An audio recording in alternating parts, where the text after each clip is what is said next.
Noticias Caracol, edición del mediodía.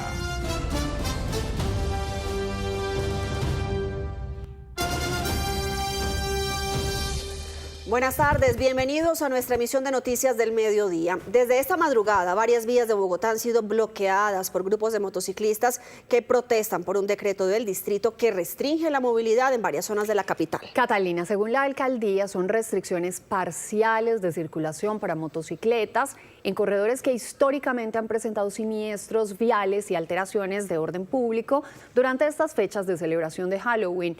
Nuestros periodistas están en varios puntos de la capital. Vamos a comenzar con Julián Ríos para que nos cuente cuál es la situación a esta hora en el occidente. Julián. Hola, muy buenas tardes. Yo me encuentro en ese punto de la Avenida de las Américas, entre carreras 50 y carreras 45 y la calle 13, donde todo el día ha sido un caos de movilidad producto de los bloqueos. Muchísimas personas todavía caminando, los vehículos no se mueven producto de un bloqueo de motociclistas que se encuentra más adelante en la estación Graffiti. Los conductores y las personas que han tenido que caminar alegan su derecho a la libre locomoción, incluso su derecho al trabajo, porque muchísimos no han podido llegar a sus destinos ni siquiera a trabajar. Vamos a ver la siguiente gráfica porque la alcaldía ha tomado esta decisión que se mantiene y dice que es una medida por la vida y la seguridad de todos. Y dice que entre enero del 2022 y 2024, durante los fines de semana de Halloween, se registraron entre 14 y 16 víctimas fatales cada año y 8 de cada 10 siniestros mortales involucran a un motociclista. También dice que en el 2024 el 73% de las muertes nocturnas de motociclistas ocurrió entre las 10 p.m. y las 4 a.m. Los homicidios igualmente cometidos por agresores que se movilizan en moto aumentaron 21% y los hurtos a personas el 4%. Por eso dice que se mantendrá esta medida durante todo este fin de semana. Muchísimas personas todavía están afectadas. Hablamos con varios de ellos que les tocó movilizarse a pie. Escuchémoslos. No es justo que por una manifestación de un grupo en específico toda la ciudad se vea colapsada. Y pues que obviamente a todos nos perjudica, no llegamos a nuestros lugares de trabajo a tiempo, no podemos cumplir con nuestras funciones y pues tenemos también el sinsabor de que no sabemos qué ir a hacer a la hora de regreso. La verdad, tienen razón los moteros, ¿cómo van a hacer esa restricción todo ese tiempo? Hay gente que trabaja con las motos. ¿Y usted cómo le fue a usted con esa protesta? Pues estuvo complicado llegar hasta acá, yo trabajo acá cerca, pero pues igual, o sea, yo sí los apoyo, la verdad. Pero usted paga también los platos rotos por eso. ¿Qué le dicen en la empresa? No, nada, en la empresa nos dijeron que pues normal, toca llegar, lo importante es llegar. ¿Usted se ve perjudicada por esto? Sí, claro. ¿Por qué? Cuéntamelo. ¿Siempre? Pues porque el transporte público no está funcionando, es la única manera de no movilizarse. ¿Hoy cómo le fue? Mal, venimos caminando desde la 10ª, desde la estación de las Nieves. Muy difícil la movilización durante toda la mañana. En varios puntos de la capital de la República se registraron algunos bloqueos o taponamientos por parte de algunos motociclistas que incluso se mueven a esta hora obstaculizando el tránsito por la NQS y Carrera 30 y persiste su manifestación y su protesta aquí sobre la Avenida de las Américas, afectando a muchas personas, afectando la locomoción y sobre todo el tránsito de los vehículos particulares que se dirigen en el sentido oriente a occidente y occidente a oriente. Así ha sido la manifestación y los bloqueos que han perjudicado a miles de bogotanos. Una escena abrumadora que se repitió en por lo menos 7 puntos de la ciudad durante toda la mañana. Caos más grande. Entonces, mijo. Sin alternativa, miles de bogotanos que utilizan transporte público decidieron caminar para llegar a tiempo a sus lugares de trabajo. Y el motivo fueron los puntos de bloqueos de vías, protagonizado por motociclistas en protesta al decreto del gobierno distrital que les prohíbe la circulación en ciertos horarios y zonas y que al igual restringe el tránsito de parrillero. El transporte está grave. Está grave, no hay paso por ese sector de Puente Aranda. ¿Qué alcanzó a ver usted en ese sector? La estación de los moteros. La manifestación, ¿y hasta dónde va? Me voy hasta allí nomás, hasta las 50. Hay muchísimas más personas caminando. Claro, muchísimas, sí señor. Desde Avenida Américas con Boyacá. ¿Y Américas con Boyacá cuánto gastó hasta este punto? No sé, pues entré a las 8 y yo estaba ya desde las 7. Desde las 7. ¿Y hasta dónde va? Hasta la fiscalía. El caos empezó desde la madrugada sobre la avenida Boyacá y la autopista sur, donde los bloqueos ya eran recurrentes. El ambiente se tornó tenso entre los motociclistas, que incluso arremetieron contra la prensa, y así lo retrató nuestro ojo de la noche.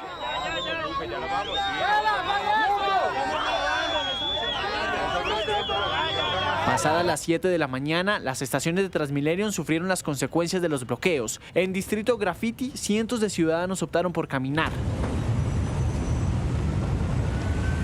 En el Portal de las Américas, el panorama no era mejor. 10 de la mañana, sobre el Corredor Américas, 4 estaciones cerradas. En el Troncal Sur, 10 estaciones sin servicio. Y sobre la carrera séptima no pasaban buses zonales. ¿Cuánto lleva caminando?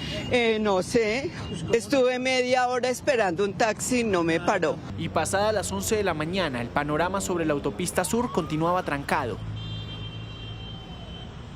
Según Transmilenio, a corte de las 11:30 de la mañana, van cerca de 545.000 usuarios afectados.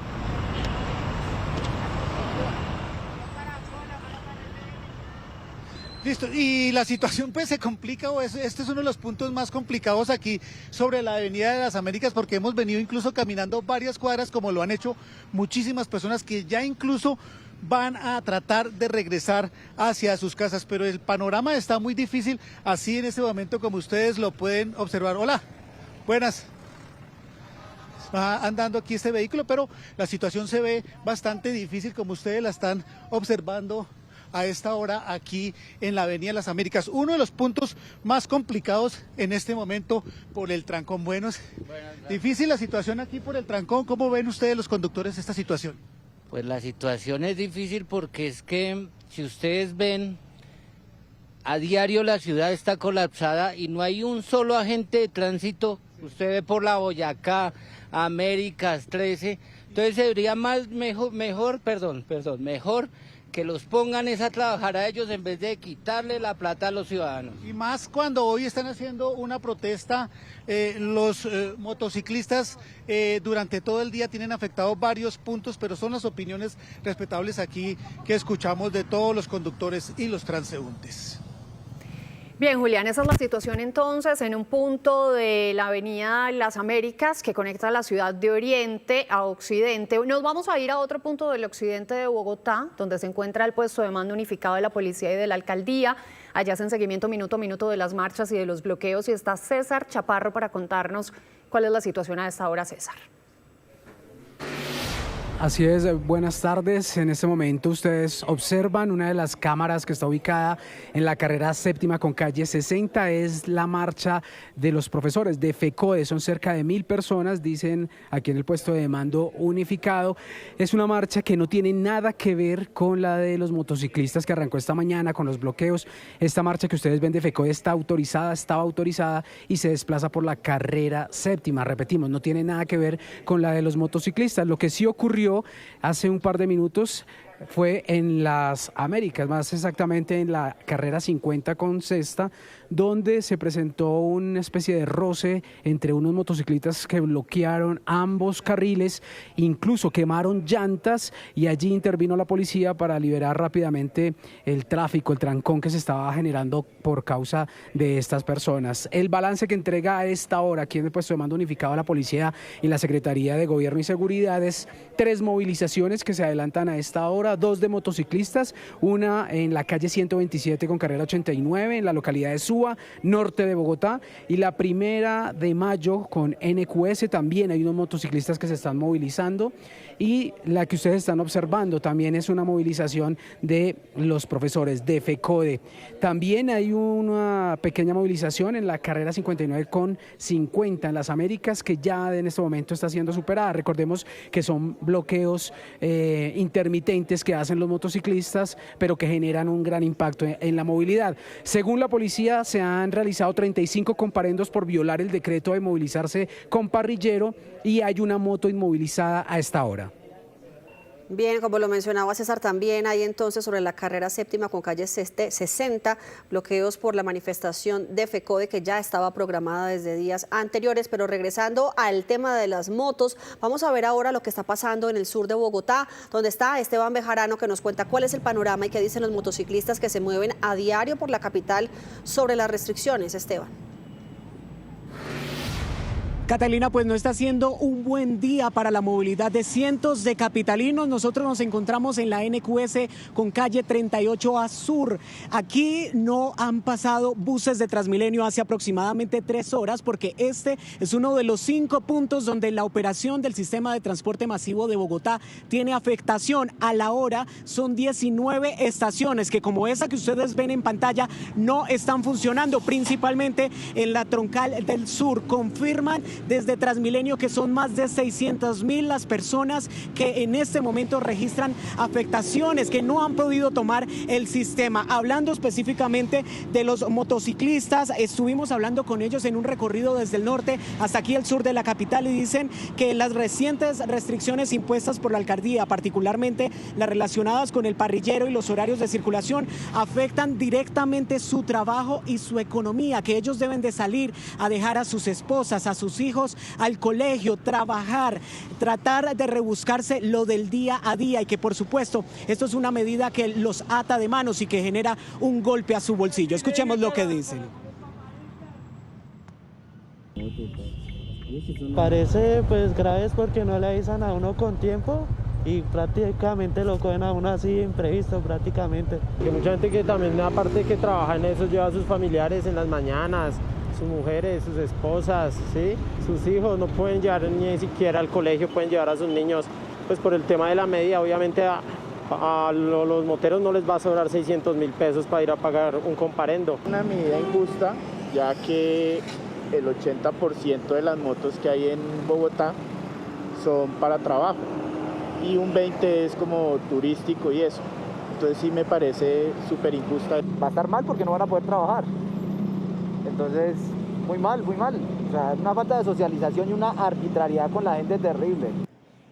El ambiente y la situación para los ciudadanos de a pie es bastante complicado en el sur de la ciudad. Muchos vienen caminando desde Soacha intentando llegar a sus trabajos, principalmente en el norte de la capital del país. Lo que ustedes ven en pantalla ha sido la constante durante horas de la mañana. Personas que como no pueden tomar los buses de Transmilenio articulados, deben de hacer filas y esperar horas en los paraderos del SITP para poder tomar una de estas rutas que al menos los acerque y logren llegar a uno de esos puntos, a esos destinos donde se encuentran. El panorama sigue siendo desolador en distintos puntos del sur de la capital del país y lo que piden los ciudadanos es que cuando se presenten estas manifestaciones se mitigue lo más posible pues lo que es la afectación a su movilidad.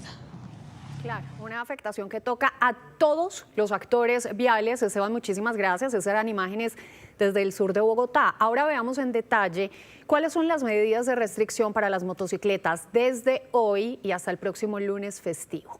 El decreto define restricción de circulación en la ciudad para las motocicletas con acompañante desde las 0 horas del jueves 30 de octubre y hasta las 11:59 de la noche del lunes 3 de noviembre de 2025. También restricción de circulación para todas las motocicletas entre las 8 de la noche y las 5 de la mañana cada día del fin de semana, o sea, jueves 30 de octubre al lunes 3 de noviembre en estos corredores: Autopista Norte, Autopista Sur, Avenida NQS, Avenida Boyacá, Avenida Ciudad de Cali, Avenida 1 de Mayo, Avenida Las Américas, Avenida Suba.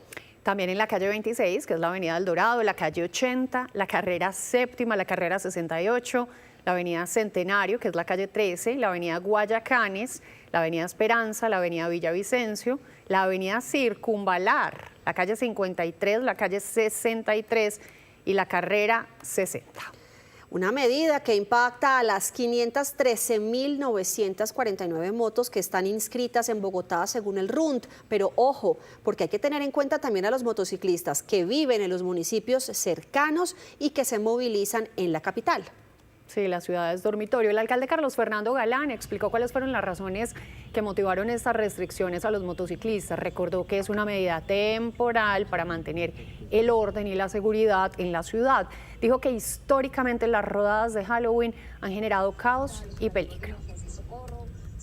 Estas son unas medidas que hemos tomado en Bogotá en razón a mantener el orden público y la seguridad de Bogotá. Estas son medidas temporales por este fin de semana solamente y que buscan garantizar que tengamos orden. Bogotá necesita orden, necesitamos que la gente que se mueve en las vías respete las normas de tránsito.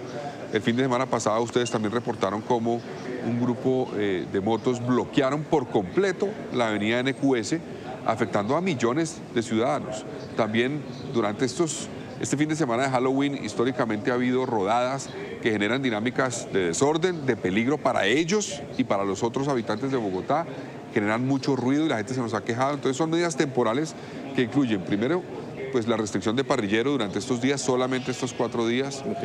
Por otra parte, la restricción en algunas vías principales del tránsito de motocicletas durante la noche. Pero casi en todas, alcalde. En las vías principales sí, pero tenemos algunas que van a mantener la posibilidad de poderse mover y el resto de la ciudad tiene la posibilidad de moverse sin problema. Durante la noche, no es durante todo el día, solamente durante la noche. Y tiene que ver con un esfuerzo que necesitamos hacer de orden en la ciudad.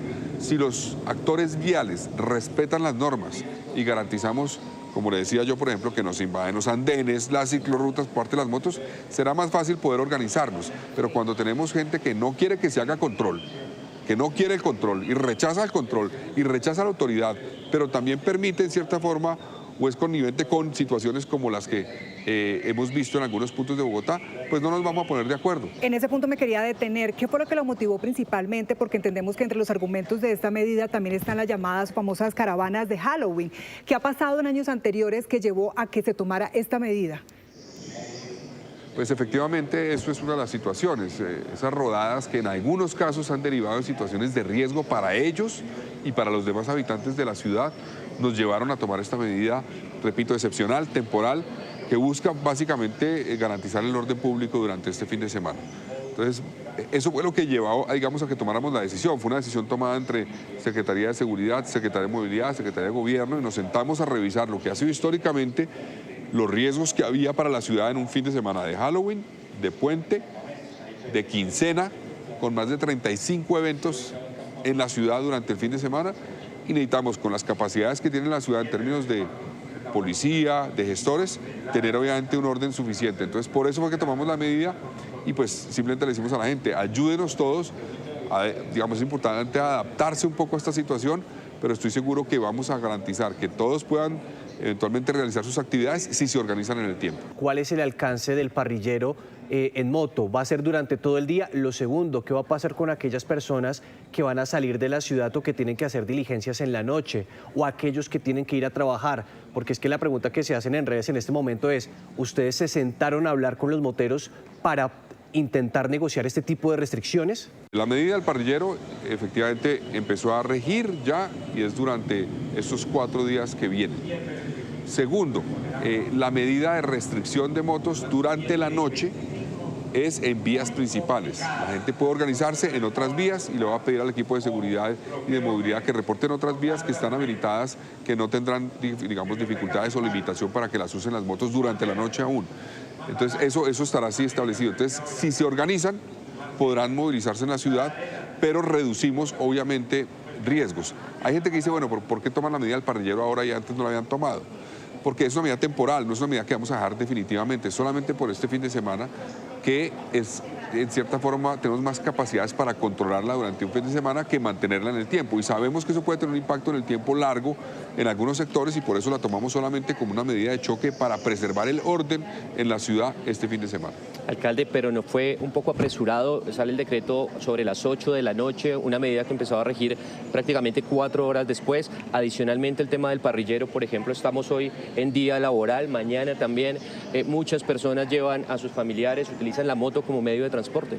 Sí, por eso fue una medida, como les digo, que se tomó cuando tuvimos la información suficiente, se tomó el día de ayer, se analizó con todos los actores. Yo sé que es una medida difícil, pero busca mantener el orden en la ciudad. y es de choque, y es solamente por un fin de semana. Necesitamos ejercer autoridad, porque es que esta ciudad, ustedes mismos nos lo reportan todos los días y transmiten lo que dice la ciudadanía. Hay una cantidad de actores viales que no respetan nada y generan un choque con la ciudadanía permanente. Pongamos orden, esto es una primera medida temporal, limitada este fin de semana, que nos va a permitir garantizar que no tengamos problemáticas mayores durante el fin de semana. Una medida que no va a cambiar. No, es en una las medida. próximas horas. No, es no. Se mantiene. Se mantiene. Son las 12 del mediodía, 51 minutos. Y a esta hora cambiamos de tema para contarles que una nueva ofensiva contra la fuerza pública se registró en el departamento del Cauca, en la vía Panamericana, donde fue detonada una carga explosiva al paso de un grupo de militares. Uno de ellos murió y 8 resultaron heridos. El atentado es atribuido a la estructura Carlos Patiño de las disidencias de las FARC. A la hora, una explosión del pueblo del Patía hacia el Bordo. Los usuarios de la vía Panamericana registraron el ataque que se presentó después de la medianoche en la vereda Carmelito, entre el Estrecho y el Bordo, cabecera municipal del Patía, Cauca. ¿Cuándo explotó? Claro. Una carga explosiva fue activada al paso de un convoy militar. El atentado acabó con la vida del soldado profesional Johan Fernando Cuellar, quien llevaba 7 años al servicio del ejército. Fue atacado el Ejército Nacional, que se desplazaba en un convoy motorizado donde lamentablemente pierde la vida un hombre del Ejército Nacional. Algunos de los heridos fueron trasladados por vía aérea hacia Cali y Popayán. 4 se trasladaron helicoportadamente a la ciudad de Cali, a la Fundación Valle del Lili, porque presentaban pues heridas un poco más complejas, y los otros 4 que tenían unas heridas que se le podían dar manejo aquí en la ciudad de Popayán, se encuentran 2 en el San José y 2 en el Hospital Susana López de Valencia. En los últimos meses se han presentado más de 10 ataques contra la fuerza pública en Patía. Llamar al Gobierno Nacional, al Ministerio de Defensa, al Alto Comisionado de Paz, a los organismos de carácter internacionales de derechos humanos, que busquemos alternativas de solución al conflicto armado. El ataque es atribuido a la estructura Carlos Patiño de las disidencias de las FARC. Las disidencias de Iván Mordisco, de la Carlos Patiño, afectan a un convoy del ejército de nuestro batallón José Hilario López en el Cauca, en la localidad de Patía. Se deben redoblar los esfuerzos de las diferentes entidades, pues sobre todo del Ministerio de Defensa, para un control sobre la vía Panamericana. Policía y ejército realizan operativos en la zona para dar con el paradero de los responsables del atentado. 12:53. El departamento del Chocó sigue en emergencia por las intensas lluvias. Además de las inundaciones, hay cortes de luz en algunos sectores de Quibdó y varias escuelas están semidestruidas. Aún así, muchos niños salen a estudiar con el agua hasta las rodillas. En algunas instituciones no hay clase. Andrea Estrella, ¿cómo están respondiendo las autoridades a esta grave emergencia que ya es calamidad pública? Buenas tardes para todos. Pues los alcaldes son los primeros respondientes en estos 27 municipios que están en graves afectaciones a raíz de esta segunda temporada de lluvias. Decir también que la gobernación ya entregó las primeras ayudas humanitarias de emergencias a los municipios de Atrato, Lloró ayer y hoy. Prácticamente dirán que se van a desplazar hacia el municipio de Bagadó, pero de todas maneras han dicho varios alcaldes que no tienen la capacidad de respuesta porque lo poco que tenían en ayudas de crecientes anteriores ya se les acabó y que necesitan urgente esa atención, esa ayuda del gobierno nacional. Por parte de los estudiantes, para que tengan una cifra, hay más de 80.000 personas en este momento que están seriamente afectadas y el 30% de ellos van al colegio. Exponiendo sus vidas en medio de las aguas, decenas de estudiantes cruzan el río Curvarado para llegar a la institución educativa Primitivo Palacios en el corregimiento de Brisas, en el Carmen del Darién, Chocó. Si el panorama educativo en el norte del departamento es grave, al sur los estragos de la creciente del río Andágueda son desesperanzadores. En Boraudo Lloró, la escuela quedó semidestruida. Bastante terrible eso, ya que esto atenta contra la seguridad de nuestros estudiantes y dificulta el acceso. O sea que prácticamente en estos momentos estamos en cese total. Por la creciente del río Atrato, los servicios públicos están a medias. En el barrio Avenida Vallasolano de Quibdó, por ejemplo, 300 familias completan 3 días a oscuras. La energía se ha ido desde el martes a las 11 de la noche y desde ahí no ha llegado. La inundación, que cada vez se sube el río y la energía, cuando sube el río también se va la energía. Entonces los afecta mucho. Según la gobernadora de Chocó, esta es la cuarta emergencia invernal del año, que ha puesto en jaque la capacidad de atención a los afectados. Mi mayor preocupación hoy es la atención no solamente de la ayuda humanitaria de emergencia que llega en una caja, sino cómo hacemos con las familias que han perdido el pan coger, tanto los insumos y los bienes y los enseres, como los que han perdido los cultivos y los animales de corral. Hay algunas comunidades indígenas, sobre todo, que han perdido todo lo que garantiza la seguridad alimentaria de la comunidad. Para atender la contingencia, la Unidad Nacional de Gestión de Riesgos y Desastres enviará otros 3.000 kits de alimentos y aseo para municipios afectados. Tenemos un convenio por otros 30.000 millones de pesos suscrito en este momento con el Fondo de Adaptación. Ese convenio busca desarrollar un plan integral de recuperación de todo el departamento del Chocó. En el último mes, más de 80.000 personas se han visto afectadas por las inclemencias del clima en 27 municipios del Chocó. En 20 de ellos están en alerta roja. Al fondo vemos uno de los embarcaderos de aquí del malecón de Quibdó, donde llegan cientos de personas de diferentes municipios de Atrato Abajo, donde en este momento también están en emergencia. Podemos ver un poco el borde del río, uno de los más caudalosos que tiene este departamento, al igual que el San Juan y el Baudó, está casi a menos de 1 metro para llegar al tope de este malecón de Quibdó. Por eso las autoridades han dicho a todas las personas que viven en las riberas tomar las medidas necesarias y preventivas para evitar accidentes. Andrea, gracias. 12:58 y 19 municipios de Nariño permanecen en estado de emergencia por las lluvias que mantienen incomunicados a más de 6.000 habitantes de 20 veredas. El Piedemonte Costero y la zona andina del departamento son los más afectados. Este es el momento en que un deslizamiento en el sector de Arrayanal, vía entre Samaniego y Santa Cruz de Guachavés, dejó incomunicadas a más de 6.000 personas de 22 veredas. Y varias afectaciones por el tema de las últimas lluvias, precipitaciones generadas en el departamento, y estamos ya evaluando todas las consideraciones de reacción de parte del departamento de Nariño y el Banco de Maquinaria que nos permita rápidamente garantizar la evacuación de los deslizamientos. Las fuertes lluvias generaron movimientos en masa, deslizamientos y cierre de carreteras. En esta temporada llevamos registrados 22 eventos, los cuales están clasificados de la siguiente manera. Tenemos una avenida torrencial, tenemos 15 movimientos en masa y tenemos 5 inundaciones. Igualmente tenemos una granizada. Los municipios de Ricaurte, Mayama, San Bernardo, Santa Cruz de Guachavés son los que encabezan los reportes de emergencias durante la segunda temporada de lluvias, que ya van afectado en un total de 19 municipios. Según el reporte de las autoridades, el Piedemonte Costero y la zona andina son las más afectadas. Hay 135 personas que se han evacuado preventivamente y las cuales estamos esperando sus reportes para darles una ayuda humanitaria. Igualmente se han presentado 13 afectaciones en las vías y también una afectación en el municipio de Policarpa de un puente que se afectó. Asimismo, también se mantiene vigilancia constante sobre los ríos Guaitara, Juanambú, Mayo, Telembí y Mira, ante el riesgo de crecientes súbitas. Ante el anuncio de que las lluvias continuarán, desde la administración departamental se plantean acciones para mitigar la crisis. Y las lluvias de los últimos días también hacen estragos en el departamento de Boyacá, donde el municipio de San José de Pare es uno de los afectados. Un gran movimiento en masa arrasó con cultivos y carreteras. Jairo Niño, ¿qué más se sabe de esta emergencia?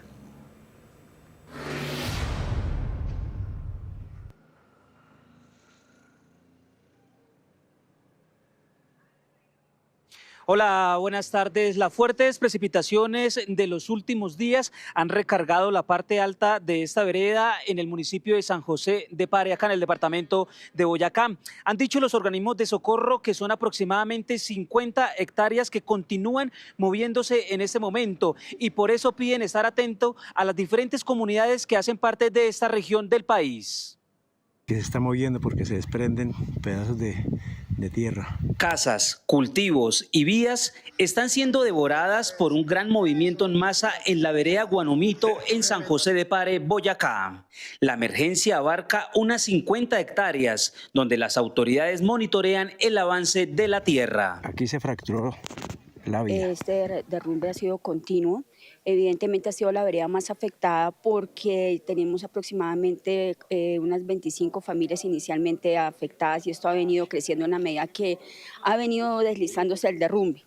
La escuela de la vereda se convirtió en el albergue para los damnificados de este fenómeno natural. Le hemos traído mercados, kit de aseo, colchonetas, motoniveladora viene en camino, una excavadora de oruga, una retroexcavadora sobre llanta, un carro tanque para suministro de agua potable y esperamos que con esto podamos sopesar la emergencia. Lo que ustedes observan en este momento es parte de la placahuella de una de las vías de esta vereda, que está totalmente destruida por este gigantesco movimiento en masa. Cultivos de café, caña, plátano y yuca se han perdido. Algunos animales de granja también están siendo evacuados ante el movimiento de tierra. No pudimos sacar sino la ropa nomás, y poquita, porque no nos dieron tiempo a nada. Se está corriendo en bloque, en masa. Y la verdad es un tema muy preocupante para la comunidad que se viene afectando en estos momentos. 30 familias hasta el momento 30 familias, pero sí es muy preocupante porque viene de hecho ya tumbando 8 viviendas, casas. Se está moviendo. Esto no para, Dios mío. La emergencia podría empeorar si no cesan las lluvias, pues el movimiento de tierra continúa activo. Municipios como Chitaraque y Puerto Boyacá también se están viendo afectados por las fuertes precipitaciones que se registran en el departamento de Boyacá.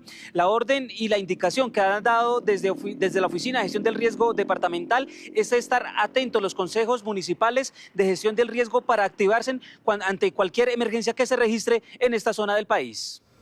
Gracias, Jairo. Cambiamos de tema porque Bogotá es escenario de un encuentro en el Día Mundial de las Ciudades, un espacio para mostrar cómo la capital colombiana avanza en vivienda, movilidad limpia y acción climática. Pues más de 40 expertos en transformación urbana van a participar en una nutrida agenda donde se comparten experiencias en movilidad, vivienda y en medio ambiente. Nos enlazamos a esta hora con Juan Andrés Beltrán y con Mayra Tenorio, quien nos tiene la información de este evento que es clave para las grandes ciudades del mundo. Compañeros, buenas tardes. Muy buenas tardes, estamos en Ágora en este cubrimiento especial Juan Andrés, el Día Mundial de Ciudades, diferentes retos, diferentes conversaciones y es que hablamos de movilidad, de urbanismo. Arrancó esto y contemos de qué se trata. Mire, esto es una conversación global que tiene como epicentro la capital del país, ha sido seleccionada por Naciones Unidas y a lo largo de la mañana ya se han planteado 2 escenarios de conversación, uno en cuanto a gobernanza urbana y otro más en cuanto a hábitat, y se habló de un concepto bien particular y es la construcción con el hábitat para generar espacios donde se pueda convivir con la naturaleza, espacios de expansión que tiene, por ejemplo, la ciudad en los límites por las diferentes zonas de la capital. Más temprano, el alcalde mayor de Bogotá, Carlos Fernando Galán, nos habló de los motivos por los cuales Bogotá fue seleccionada para esta conversación. Hoy tenemos un sistema de transporte que no cumple las expectativas de la ciudadanía, porque durante muchos años Bogotá se quedó discutiendo si hacía trenes o metros o si hacía Transmilenio. Y durante 15 años no hicimos ni metros ni Transmilenios. Entonces, hoy estamos cambiando eso. Hoy, en este momento, Bogotá tiene la transformación más grande de su historia con la construcción del metro, con las troncales de Transmilenio y con una modernización del sistema de Transmilenio gracias a lo que usted menciona. Tenemos efectivamente un prototipo de un bus biarticulado eléctrico acá, que vamos a traer, digamos, ese tipo de buses en el próximo año a Bogotá para tener la flota más moderna eléctrica del continente en Bogotá. Entonces, esos son procesos graduales y yo creo que la ciudad tiene que seguir, o sea, entiendo la frustración que genera muchas veces tanta obra, tanta transformación al tiempo, pedimos paciencia, pero es en cierta forma el costo de ponernos al día, porque la ciudad se atrasó mucho durante mucho tiempo. Y para ponernos al día tenemos dificultades, pero vamos a entregar una ciudad transformada en los próximos años. Alcalde, precisamente usted mencionaba a esos expertos, por ejemplo, me llama la atención Peter Bishop, una persona fundamental en la transformación que tuvo Londres previo a los Juegos Olímpicos. Hablamos de gobernanza, de transformación en la ciudad. ¿Cómo tal vez tomar algunas de esas situaciones, algunas de esas prácticas de pronto allí y traerlas al contexto de la capital del país? Pues mire, por ejemplo, efectivamente Peter Bishop es tal vez uno de los urbanistas más influyentes del mundo y particularmente en Londres en los últimos 30 años. Ha jugado un rol muy importante en muchos de los proyectos que ha sacado adelante Londres. Con él dialogábamos y vamos a dialogar estos 2 días, por ejemplo, lo que usted menciona, la gobernanza y cómo nos relacionamos entre Bogotá, los municipios vecinos y trabajamos juntos en problemáticas que son comunes. Él me decía, eso es un reto complejo que ustedes tienen que saber enfrentar. También, por ejemplo, hablamos de cómo el sistema de transporte debe ser pensado no como un sistema solamente de movilidad que mueva personas de un lado a otro, sino cómo aprovechamos para transformar la ciudad para la gente gracias al sistema de transporte. Este evento también nos recuerda que la ciudad está nominada al premio Shanghái, que habla justamente de ese desarrollo sostenible con el proyecto de cable aéreo para San Cristóbal. ¿Qué significa esto? Más de 400.000 beneficiarios, hablando justamente de ese desarrollo en movilidad.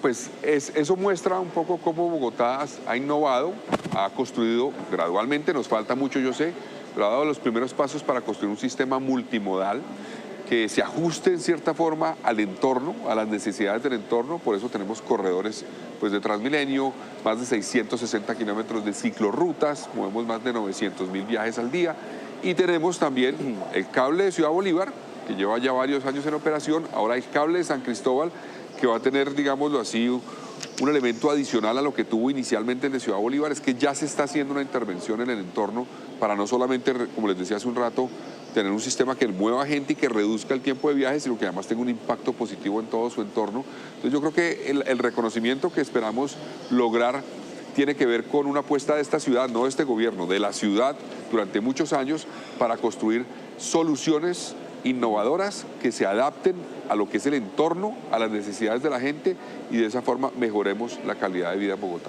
Bogotá tiene una geografía muy particular porque está rodeado de páramos, humedales, reservas forestales. Es una ciudad muy verde. ¿Cómo pensar una ciudad inteligente y sostenible en torno a estas cualidades que tiene la capital y hacerla también mucho más cercana a las personas, que es uno de los lemas de este foro? Pues mire, lo primero es decir que yo creo que para nada son incompatibles. Es más, una ciudad inteligente puede ser mucho más eficaz para proteger los entornos que son estratégicos en términos de sostenibilidad. Y a eso le estamos apostando. O sea, en el trabajo que se hace en Chingaza, en Sumapaz, en la cuenca del río Bogotá, en los humedales, que además son reconocidos a nivel internacional, un componente tecnológico es clave para poder ser eficaces en la protección de esos entornos. Entonces, esa es la apuesta, digamos, en términos de la protección de esa estructura ecológica principal que tenemos.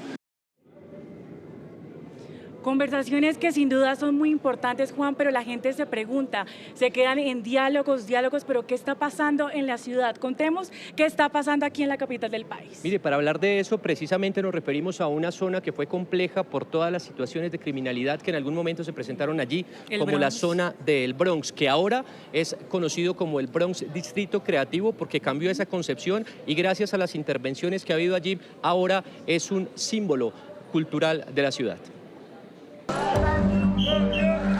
Lo que hace unos 8 años era considerada como una de las calles más peligrosas de todo Bogotá, donde la delincuencia, explotación sexual y microtráfico se había adueñado de este sector de la localidad de Los Mártires, hoy es un ejemplo mundial de revitalización urbana. Con más de 34.000 metros cuadrados en intervención, Bronx Distrito Creativo es una de las apuestas de ciudad más ambiciosas en materia de transformación pública. Desde 2016 que inició la intervención en lo que se llamaba el antiguo Bronx, empezamos ese ejercicio como administración distrital para revitalizar este espacio. Y este Bronx Distrito Creativo yo lo denomino como la joya de la corona, en el cual no solamente involucra a la comunidad, una reconstrucción de memoria, sino también invita a esas personas que ejercen un oficio alrededor de este proyecto para que sean promotores y protectores del Bronx Distrito Creativo. Entre el complejo en restauración, la apertura de la primera calle techada de la ciudad o la milla le devuelve a la ciudadanía la oportunidad de transitar por esa Bogotá del pasado en los 3.700 metros cuadrados de esta calle renovada. Damos paso a analizar 2 fachadas patrimoniales con unos estilos clásicos. Es una de las fachadas más ricas en ornamentación que podemos encontrar en Bogotá y precisamente en este proyecto lo que se busca es eso, que el patrimonio vuelva precisamente a restaurarse. La restauración de estos complejos arquitectónicos patrimoniales y la readecuación de estos espacios hacen de esta obra un proyecto de minucia artística. Entre los estándares de renovación patrimonial de este inmueble, que tiene más de 100 años de antigüedad, se hizo la restauración de 500 piezas de carpintería, entre ventanales y puertas, que en su momento se retiraron, restauraron y actualizaron para este nuevo espacio que tendrá un nuevo significado en el centro de Bogotá. Una obra de la gente y para la gente. Porque es que el espacio no solamente se restaura físicamente, sino que con la participación de la comunidad se activa y vuelve a ser un elemento vivo. Precisamente en esas labores de restauración urbana su comunidad ha sido vital. Por ejemplo, Giancarlos Guerra, que hace 14 años llegó al Bronx, ha liderado programas sociales que adelanta la esquina redonda de ese proyecto. Entonces lo que estamos tratando es un poco de dignificar este territorio desde la mirada comunitaria, desde qué era este lugar para ellos, cómo se sentían en este lugar y qué aporta este lugar para la memoria de Bogotá. Siento que es fundamental que ellos sean actores y no beneficiarios de estos proyectos. El Bronx, distrito creativo, busca impulsar una ciudad inteligente, resiliente e inclusiva, tal como el espíritu del Día Mundial de las Ciudades, de la que Bogotá es anfitriona. Para nosotros es muy importante que en el marco del Día Mundial de las Ciudades, esos expertos urbanistas vengan, conozcan, esos tomadores de decisión, cómo fue el proceso de transformación de este espacio del centro histórico de la ciudad. En el corazón de la capital, este proyecto renace desde sus cimientos para hacer de este lugar el epicentro de las industrias culturales y creativas de Bogotá. Juan, y tenemos invitada a Vanessa Velasco, secretaria de Hábitat, la cabeza de este evento. Gran responsabilidad, secretaria, pero hablemos de ese balance concreto y clave, primer día de este Día de las Ciudades. Bueno, pues muchas gracias. Sí, hasta ahora ha sido un éxito total. Hemos tenido durante las jornadas de la mañana primero la apertura con ONU Hábitat y con el alcalde justamente hablando de lo que va a significar estos 2 días. Ya tuvimos unas charlas muy interesantes con 2 de nuestros speakers, Peter Bishop, que es el asesor de Londres para los temas de regeneración, Craig Dykers, que también nos estuvo hablando de los temas de vivienda y diferentes ejemplos. Tuvimos un panel ya muy provechoso en el que tuvimos la posibilidad de contar el plan de vivienda en mi casa en Bogotá y recibir comentarios de CAF, y acabamos de salir de un panel que es muy atractivo y es cómo revitalizar y mejorar los barrios a cargo del BIT. Información que es muy importante y experiencias que esperamos se repliquen en la ciudad, experiencias positivas, pero también hay noticias, secretaria. En principio sabemos que hubo una firma de un acuerdo, de un memorando de entendimiento con la Agencia de Desarrollo Francesa para la revitalización de los cerros orientales, pero también usted nos trae noticias bien importantes. Bueno, esa es una muy buena noticia para la gente de los barrios, para los barrios bogotanos. Firmamos ya, adjudicamos ya nuestro contrato para garantizar con 100.000 millones de pesos atender la recuperación de espacios públicos de 43 barrios en Bogotá y 14 localidades. Estamos muy contentos porque estas inversiones nos van a permitir recuperar la vida, recuperar los barrios, recuperar el espacio público y mejorar la vida de los bogotanos. Muy atentos, muy pronto estaremos contando cuáles son, pero 100.000 millones para la mejora de los barrios y transformar la vida de los bogotanos. También hay subsidios, también ya alcanzaron, por ahí me contaron que ya hay un límite de subsidios que entregaron, se siguen generando noticias y más allá de la conversación, acciones que pues tenemos que contarle a la gente. Bueno, hoy celebrando este Día Mundial de las Ciudades cumplimos ya con el subsidio 20.000 de la administración durante este año y hemos cumplido ya con la meta de adquisición que nos habíamos comprometido para el 2025. Bueno, secretaria, muchas gracias. Y pues esta conversación se ha dado en el marco de la mañana, ya lo decía la secretaria, 2 paneles bien importantes en los que usted estuvo presente, Mayra. Juan, así es, secretaria, ustedes hablaban de cómo transformamos ciudad, pero teniendo en cuenta también estos recursos naturales y precisamente se puso de ejemplo a la sabana de Bogotá. ¿Qué tan complejo es transformar una ciudad cuando su suelo es sensible? Esa fue una de las grandes preguntas en el Día Mundial de las Ciudades organizado por ONU Hábitat. El tema central, cómo revitalizar las ciudades sin afectar los territorios que están en riesgo. Cuando se habla de suelos sensibles, se habla de lugares que tienen recursos naturales como agua, humedales o ecosistemas que regulan el clima, zonas que pueden parecer disponibles para construir, pero que cumplen una función vital en el equilibrio ambiental. En ese mapa, la Sabana de Bogotá es uno de los casos más importantes, un territorio de cerca de 425.000 hectáreas, de las cuales más del 60% ya no se usa para cultivo. En los últimos años, proyectos como la ampliación de la autopista norte y nuevas zonas de vivienda proponen cambiar el paisaje, un sistema vivo que hoy debe enfrentar los efectos del urbanismo. Nosotros, sobre la costa del Río de la Plata, en la ciudad de Buenos Aires, hemos logrado ir destrabando o desarrollando por zonas en función de ese territorio y lo que nos puede dar nuevos espacios públicos, nuevos lugares de disfrute para que la gente recupere la relación con el río en la ciudad de Buenos Aires. Un buen proceso previo de comprender el territorio, de comprender las dinámicas de las personas, que puedan hacer de ese territorio lo mejor que le pueda dar dentro de sus limitaciones, ¿no? Los expertos coinciden, antes de construir hay que entender qué tipo de suelo se está interviniendo y qué riesgos existen, ya sea de inundación, erosión o afectación a los recursos. Algo que es muy importante para la ciudad ahora es integrar la adaptación climática en las estrategias globales. Por eso hay objetivos principales. El primero es conseguir la información especialmente en índices del estado del suelo, inundaciones, riesgos de deslizamientos y crear específicamente reglas para los lugares y las ciudades donde el riesgo es muy alto. Bogotá está rodeada de valles y montañas que recogen el agua de la lluvia y la llevan hacia la sabana, una condición natural que para los expertos exige respeto. Es interesante porque Bogotá está rodeada por valles que recolectan agua. Era un lugar que antes de ser habitado siempre tuvo recursos hídricos. Entonces el agua siempre ha estado aquí, siempre llegó de las montañas y de los valles cercanos. Entonces debemos entender la condición de la naturaleza y quién tiene el manejo del agua. Revitalizar las ciudades no significa construir más, sino construir mejor. Ese fue el tema clave. El desafío está en planificar desde los territorios, proteger los recursos y asegurar que el desarrollo urbano pueda convivir con el medio ambiente. Juan, y si hablamos de ciudad, hay que hablar de movilidad. Millones de personas que se mueven en la capital del país y en las capitales del mundo. Contemos también qué está pasando aquí en Bogotá. Y es que parte de esta conversación, Mayra, tiene que ver con la movilidad sostenible, con la cantidad de personas que hoy por hoy utilizan la bicicleta y particularmente un caso puntual, un ejemplo, un referente para Latinoamérica y es el modelo de En Bici al Colegio, donde los niños van diariamente, utilizan este recurso para llegar a sus colegios acompañados por guía, donde hoy por hoy se mueven más de 8.000 niños aprendiendo, por supuesto, en normas de tránsito.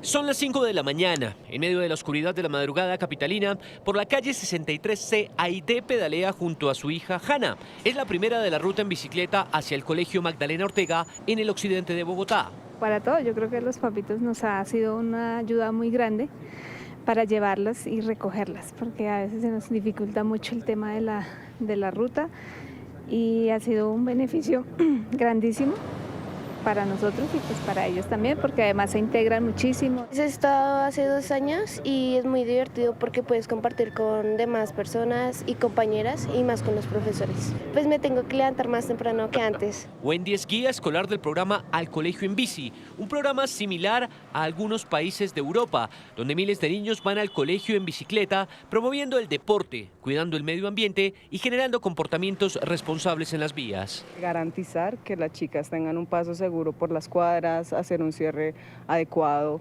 estar constantemente pitándole a los carros, diciendo que despacio, que va la ruta. Principalmente somos una persona encargada de la seguridad por velar la seguridad de las chicas. Como si fueran aficionados en una carrera profesional, los papás esperan en las esquinas acordadas previamente. Por celular van siguiendo la ubicación del grupo en tiempo real y como si fuera una bandada de patos, la fila se va haciendo más larga. Estas niñas que cruzan la calle 72 podrían ir en un bus de ruta escolar, pero como parte del programa de movilidad sostenible de la ciudad, pedalean las bicicletas proporcionadas por el distrito para ir a su colegio. En los andenes toman las bicis en la mano, luego retoman su marcha y pedalean entre las cuadras. Entre más alumbra el sol, más niñas con uniforme, maleta, loncheras y hasta carteleras se suman a la ruta. Lo más bonito es ir acompañada por los profesores y por las niñas porque uno se siente muy seguro. ¿Quién te lo dio? Mi papá. ¿Y esos colores? ¿Quién escogió los colores? Yo. ¿Y qué le pusiste? ¿Le pegaste varias cositas? Sí. ¿De qué? ¿Qué le pegaste? De muñecos. Luego de 45 minutos de recorrido, las 25 niñas llegan a su colegio a tiempo, sanas y salvas. En los años que lleva al colegio en bici, no ha tenido un solo accidente, gracias a guías como Wendy, Nicolás y Jaumer. Y misión cumplida, por suerte, sin accidentes, que es lo que uno más teme, que una niña se caiga, que un carro pueda acelerar y pasarnos si algo les haga. Entonces, por suerte, se cumplió la misión. Hasta el colegio en bici hace 12 años. Comenzamos en las localidades de Suba y Bosa con este programa que acompaña a las niñas, niños y adolescentes en sus trayectos de la casa al colegio y del colegio a la casa. A hoy estamos en más de 15 localidades, beneficiando más de 8.000 niñas, niños y adolescentes. Hacemos 1 millón de viajes al año con nuestros más de 361 guías. Otros 4.000 niños también hacen parte de programas de movilidad escolar como Cien Pies y Guardacaminos, que garantizan la permanencia y la seguridad de los estudiantes, que al pasar el mediodía, de la mano de estos guías retornarán en un trayecto lleno de pedalazos hacia sus hogares. Dan muchas ganas de ir al colegio así, en bici, y precisamente este ejemplo se va a poner de referente aquí en un panel esta tarde, Juan Andrés. Y es que, Mayra, a esta hora aproximadamente miles de niños están regresando desde su casa o del colegio, mejor, a sus casas en bicicleta. A la casa también. Y precisamente esto es referente internacional en Latinoamérica porque la ciudad tiene más de 680 kilómetros de ciclorrutas, por ejemplo, lo que equivale a la distancia de Bogotá a Arauca capital. Y esto ha sido ya tema de conversación. Incluso el director de Naciones Unidas Hábitat para Latinoamérica nos habló del tema y ya se está conversando de esto en los diferentes paneles. La gran cantidad de invitados internacionales y de invitados, por supuesto, también de Colombia, hemos tenido la oportunidad de también entender que lo que Bogotá ha hecho desde hace mucho tiempo en unos temas claves, la movilidad sostenible, el promover el uso de la bicicleta para el desplazamiento de última milla como una parte fundamental de un sistema multimodal, hoy con muchas más expectativas, con el metro que viene, con los cables que se están desarrollando. Yo creo que eso comienza a dar ya una perspectiva de respiro y de un avance ya definitivo hacia una movilidad sostenible. Ese es uno de los temas que han aparecido acá. Me llamó la atención. Y seguimos con buenas noticias, Juan, porque esta tarde hay más noticias. Por mi parte, le cuento que arrancan obras en inmediaciones al aeropuerto El Dorado y esta tarde tenemos fecha. Y que es importante también señalar que acá en el Centro de Eventos Ágora va a haber más conversatorios, va a haber más paneles, pero también se distribuyen por diferentes puntos de Bogotá, donde los temas, esta tarde, por ejemplo, se hablará de movilidad enfocada a los niños, también de resiliencia y sostenibilidad, y otro más donde habrá un encuentro de alcaldes, entre el alcalde de Cali, el alcalde de Bogotá y el alcalde de Panamá, que estarán pues conversando sobre toda este referente global, el Día de las Ciudades, que hoy pues cumple su primera fecha, y por supuesto seguiremos en este cubrimiento especial de Noticias Caracol.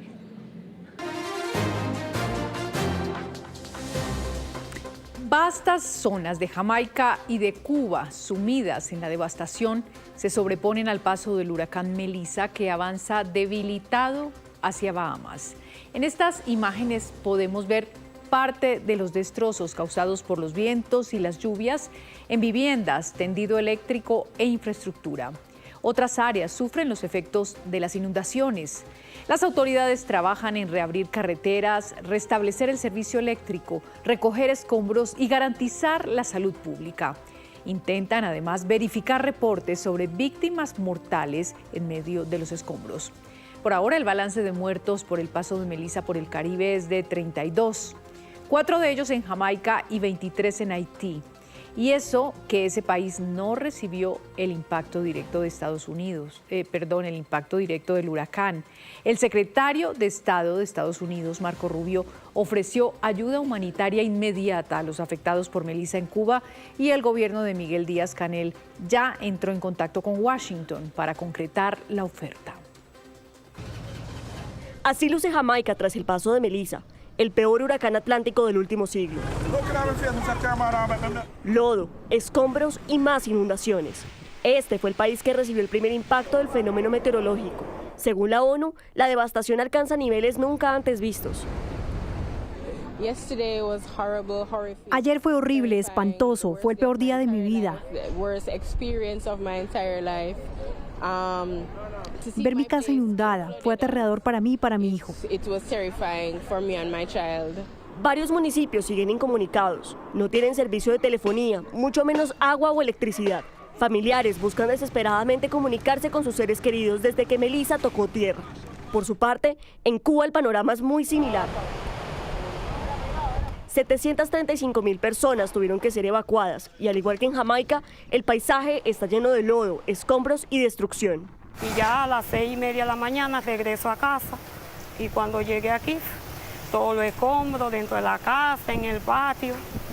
En Haití, aunque Melissa llegó con mucha menos intensidad, las pérdidas humanas son mayores, al igual que los destrozos. Todos somos víctimas, sin distinción. Nos hemos inundado y estamos esperando la ayuda del gobierno. Ya no podemos vivir en estas condiciones.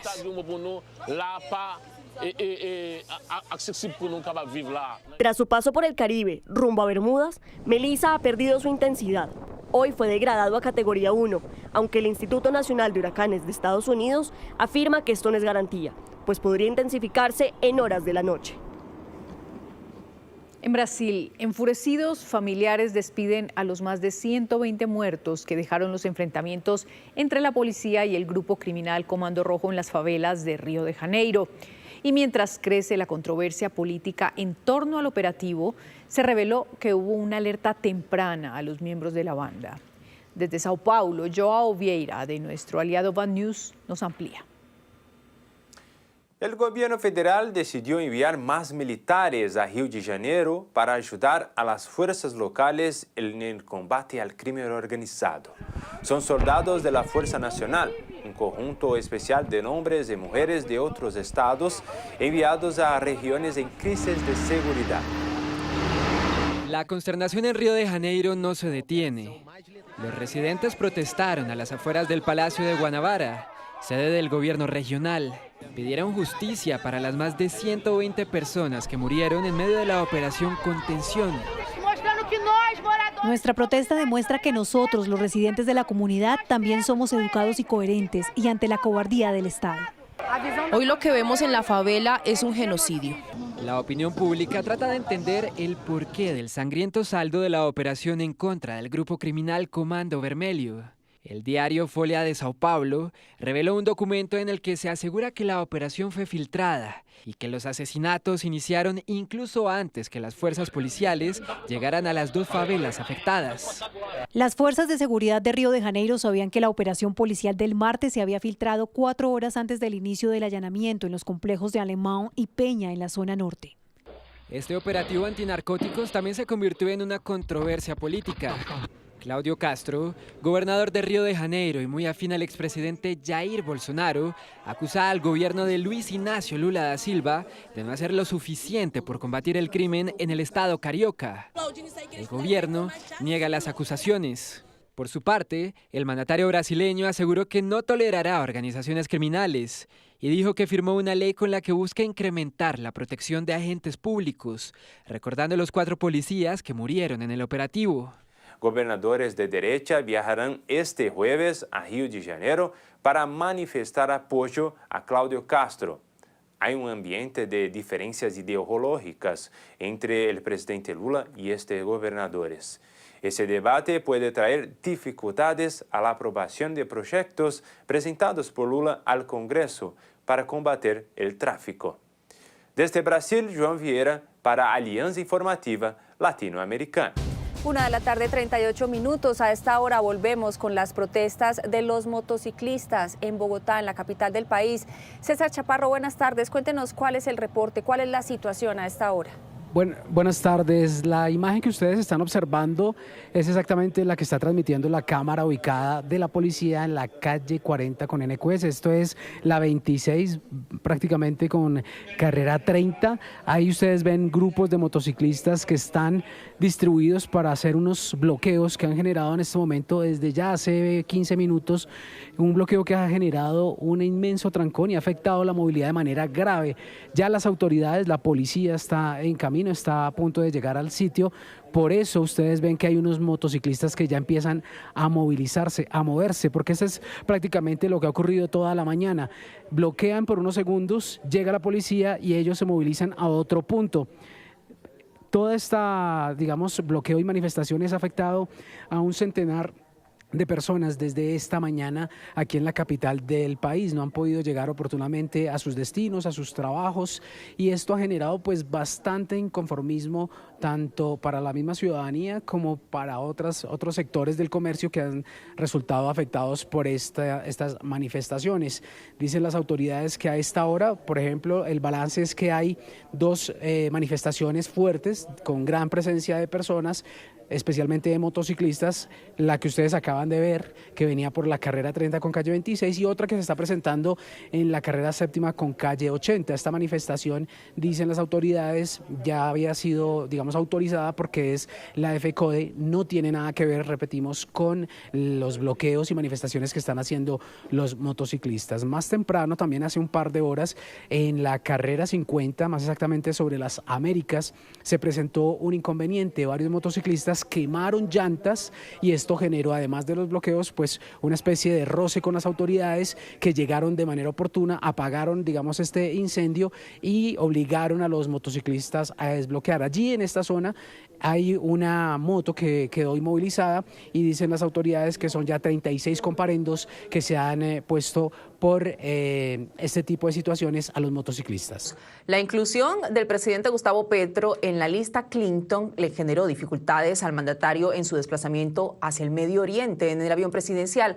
Juan David Ríos, ¿qué fue lo que pasó? Buenas tardes. Lucía Fernanda, muy buenas tardes. Mire, esto es el resultado de esa inclusión del presidente Gustavo Petro en la lista Clinton. En la gira hacia Medio Oriente había aterrizado en Madrid, España, en donde según medios internacionales y también agencias de viaje notificaron que el avión presidencial de la FAC no pudo ser reabastecida de gasolina debido a que a la empresa que tenía este abastecimiento no se lo dio debido a que el presidente estaba incluido en la lista Clinton. Sin embargo, el mandatario a través de redes sociales había negado que fue en España, en Madrid, en donde negaron el uso de combustible, sino en Cabo Verde, en África, el nororiente de África, en donde el mismo presidente a través de redes sociales lo publicó. Y les cito, dice: la humillación no la pusieron en el aeropuerto de Madrid, fue la empresa norteamericana con la que la FAC contrató toda su gasolina fuera del país, cosa que nunca debió ocurrir, y el lugar fue Cabo Verde en el África. España me ayudó. Al contrario, es lo que dice el presidente, el mandatario Gustavo Petro, que sí reconoce que tuvo inconvenientes con el avión presidencial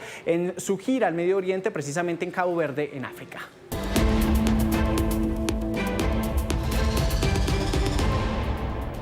El Mundo Hoy nos trae la tregua de Xi Jinping y Donald Trump en medio de otro anuncio sobre reanudación de pruebas nucleares que causó alerta en el mundo.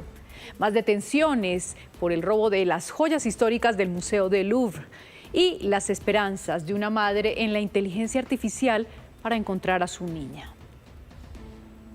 Ya está en camino de regreso a Washington el presidente de Estados Unidos, Donald Trump. Tras una reunión con el presidente de China, Xi Jinping, acordaron bajar las tensiones comerciales. Pero un anuncio de Trump encendió las alarmas, ordenó al Pentágono reanudar los ensayos de armas nucleares. Vamos a Washington con Juan Camilo Merlano. ¿Qué se sabe sobre esto? Margarita, bueno, de hecho el presidente Trump acaba de llegar, ustedes alcanzan a ver a mi espalda la caravana de vehículos. Hace algunos momentos se bajó de la bestia, llevaba una gorra de Make America Great Again e ingresó inmediatamente a la Casa Blanca. Lo que ha dicho el presidente Donald Trump es que si otros países realizan ensayos nucleares, pues Estados Unidos también debe hacerlo. La última vez que los Estados Unidos realizó una prueba de un arma nuclear fue el 23 de septiembre de 1992, hace 33 años. Y hace algunos minutos aquí el vicepresidente J.D. Vance en una conferencia de prensa dijo que se tienen primero que acondicionar las armas para posteriormente probarlas. De hecho, según el Servicio de Investigación del Congreso, a partir de la orden presidencial tiene que pasar un periodo entre 24 a 36 meses para que se pueda realizar ese ensayo nuclear. Un anuncio que hizo antes de esa reunión con el presidente de China, Xi Jinping. Sonriente, el presidente Donald Trump extendió su mano para recibir al presidente Xi Jinping. Con su mano derecha, un apretón de manos. Con su izquierda, rodeaba la espalda del presidente chino simbolizando cercanía. Vamos a tener una reunión exitosa, decía Trump, quien hacía una broma para tratar de romper el hielo, señalando así como un duro negociador. Pero el presidente chino no musitó palabra. Sí habló al sentarse en la mesa, rodeado de sus funcionarios y con el presidente de Estados Unidos enfrente, pidiendo llevar a buen puerto el barco gigante de las relaciones entre ambos países, reconociendo posibles tempestades. Dadas nuestras diferentes circunstancias nacionales, no siempre vemos directamente a los ojos o coincidimos, y es normal que las dos principales economías del mundo tengan fricciones de vez en cuando. El encuentro duró 90 minutos. Inmediatamente finalizó, Trump acompañó al presidente Xi a su vehículo. Le dijo algo al oído y se despidió. A bordo del Air Force One, dijo que la reunión había sido un 12 sobre 10. Y acordaron varios puntos. El primero, reducir aranceles por el tráfico de fentanilo, por el compromiso de China de hacer frente a esa droga ilícita. Yo puse un arancel del 20% a China por el fentanilo. Basado en los comentarios de hoy, lo reduje en un 10%. Además, se comprometió a extender la pausa en la aplicación de otros aranceles por un año. Así las cosas, los aranceles generales a China quedan en un 47%. China también se comprometió a pausar por el mismo periodo las restricciones a las exportaciones de las llamadas tierras raras, como escandio o itrio, que utiliza Estados Unidos en el sector tecnológico y militar. Otro dato aquí en Washington tiene que ver con una sesión informativa por parte de funcionarios del Pentágono a miembros del Congreso a propósito de los ataques en el Mar Caribe y en el Pacífico. No invitaron a los demócratas en el Senado, lo cual desató la ira de alguno de ellos, particularmente del vicepresidente del Comité de Inteligencia, Mark Warner, quien aseguró que era un irrespeto que la administración no invitara a los demócratas a esta sesión de inteligencia y que es obligatorio, que lo que quieren hacer es esconder realmente su ofensiva militar en el Mar Caribe y en el Pacífico. Margarita. Juan Camilo, pues sobre eso precisamente vamos a hablarles, porque Estados Unidos llevó a cabo un nuevo ataque contra otra lancha en el Pacífico. La operación dejó 4 muertos. Como ya es usual, el secretario de Guerra Pete Hegseth lo dio a conocer a través de su red social X. Aseguró que la embarcación transitaba por una ruta conocida del narcotráfico y portaba estupefacientes. Ya son 15 las lanchas destruidas por las fuerzas estadounidenses en aguas internacionales como parte de la polémica ofensiva contra el narcotráfico. La policía francesa anunció la captura de otras 5 personas señaladas de estar involucradas en el multimillonario robo al Museo del Louvre. Los detenidos fueron sorprendidos en París. Los investigadores afirman que tienen muestras de ADN que los vincularían con el robo calculado en más de 82 millones de euros. Ya son 7 los capturados, pero no hay pistas del paradero de la colección de joyas robada. Un tratamiento experimental realizado en España, Reino Unido y Estados Unidos trae esperanza a personas que sufren de sordera desde el nacimiento. 11 niños a los que se les había diagnosticado sordera incurable lograron escuchar tras someterse a un novedoso tratamiento que consiste en aplicar una inyección en el oído interno. La prueba fue realizada en 12 menores y solo en uno no tuvo resultados. Una madre venezolana busca desde hace 26 años a su hija desaparecida tras un trágico deslave en el estado Vargas en 1999. Con ayuda de inteligencia artificial recreó su apariencia para tratar de encontrarla. Así lucía Crisbel Marín a sus 9 años cuando la sorprendió la tragedia del estado Vargas. Nos bajó el río y los golpeó. Como pudieron, se salvaron unos con otros, se ayudaron unos con otros. Y bueno, a Crisbel, a la abuela, a la primita y a su tío se las llevó el río. Pero su madre recibió varios testimonios diciendo que la vieron con vida y que permanecía en un refugio. La buscó sin descanso, pero no dio con ella. Hasta que años más tarde la contactó un periodista del estado Barinas y le dijo que la vio y que estaba sana y salva en esa región de Venezuela. Ellos sabían dónde estaba mi hija y al después ir a la fiscalía, ellos todo desmintieron todo lo que me habían dicho. A partir de esta fotografía logró, usando inteligencia artificial, recrear su rostro como luciría a sus 35 años de edad. Ha puesto la denuncia en el Cuerpo de Investigaciones Científicas y en la Fiscalía, pero hasta el momento no ha recibido apoyo para poder encontrarla. Por eso usa sus redes sociales, sobre todo TikTok, para hacer live y tratar de encontrarla. Si ve a alguna joven con sus características, por favor contactar a su madre en TikTok con el usuario @crisolmarinc.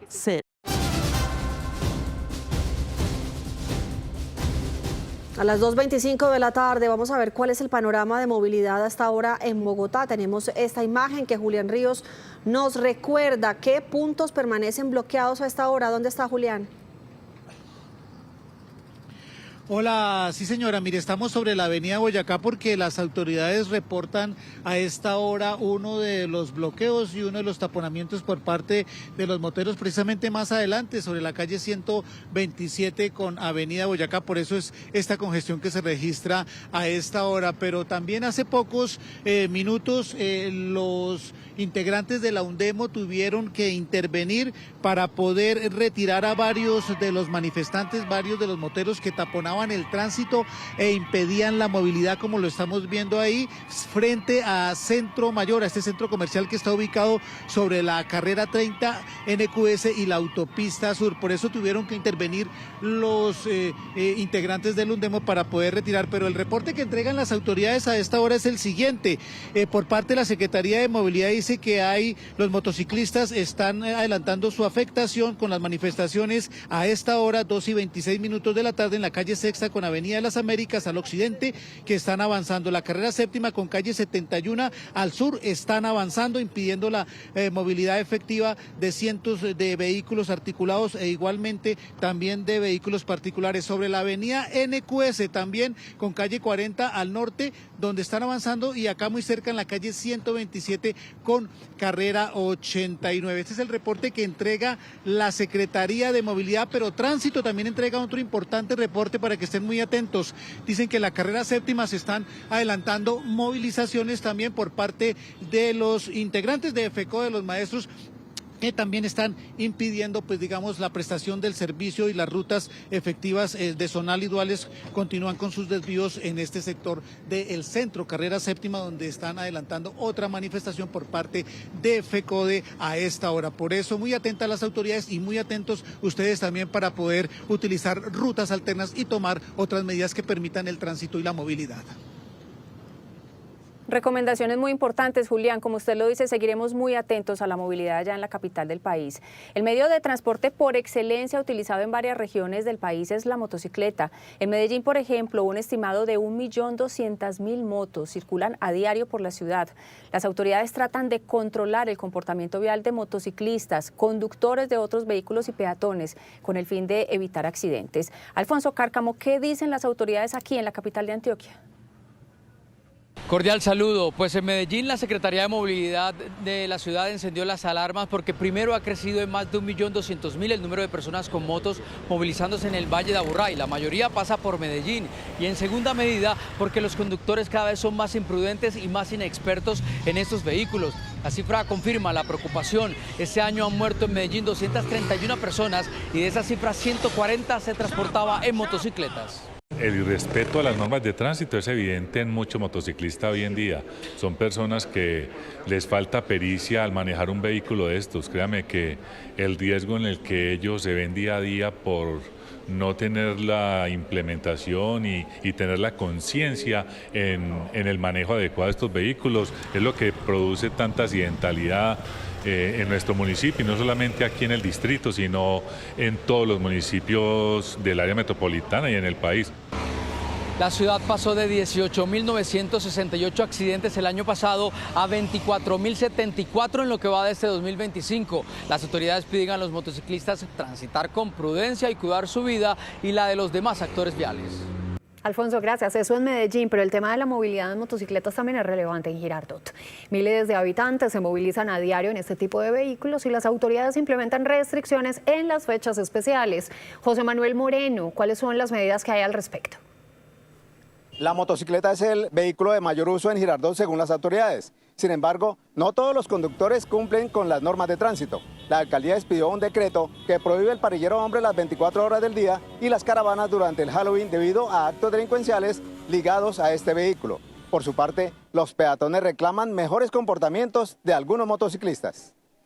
La administración municipal y la Secretaría de Tránsito del municipio adoptó el decreto 0342, que es previniendo estas posibles caravanas que se realizan durante la celebración de Halloween, esto evitando accidentes viales y posibles alteraciones en el orden público en el municipio.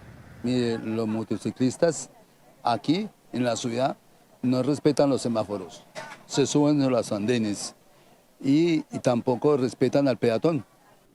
El departamento de Cundinamarca lidera con mayor número de motocicletas según Fenalco. Solo Girardot cuenta con un aproximado de 130.000 unidades registradas a diciembre del 2024. José Manuel, gracias. Y la capital de Sucre también es una de las ciudades del Caribe con mayor número de motos. Unas 40.000 circulan a diario por Sincelejo. Mateo Lenes, ¿cómo es el comportamiento de esos actores viales? Un saludo muy cordial. De acuerdo al último censo del año 2018, en Sincelejo habrían unas 29.000 motocicletas. A la fecha actual se estima que ha habido un incremento considerable, llegando aproximadamente a unas 40.000 motocicletas en la capital de este departamento. Aquí en Sincelejo sigue siendo la moto el medio de transporte más utilizado por la ciudadanía. Y de acuerdo con las autoridades, sigue faltando inteligencia y cultura vial por parte de algunos conductores de este tipo de vehículos. Las mayores infracciones que presentan es el no uso del casco, aquellas maniobras peligrosas, adelantar en sitios prohibidos e igual forma el exceso de velocidad. Es importante mencionar que el tránsito municipal realiza controles permanentes en la zona del centro histórico de Sincelejo, donde se encuentra el área de movilidad restringida para prevenir o evitar justamente la circulación de motocicletas. Y la policía ha realizado más de 950 campañas preventivas en los diferentes ejes viales del departamento de Sucre con este tipo de conductores. En Cúcuta, las autoridades enfrentan un nuevo desafío, el ingreso masivo de motos con placas venezolanas. En las últimas horas se registraron desórdenes generados por motociclistas en esa ciudad. Richard Quiñones nos cuenta qué está pasando con este medio de transporte.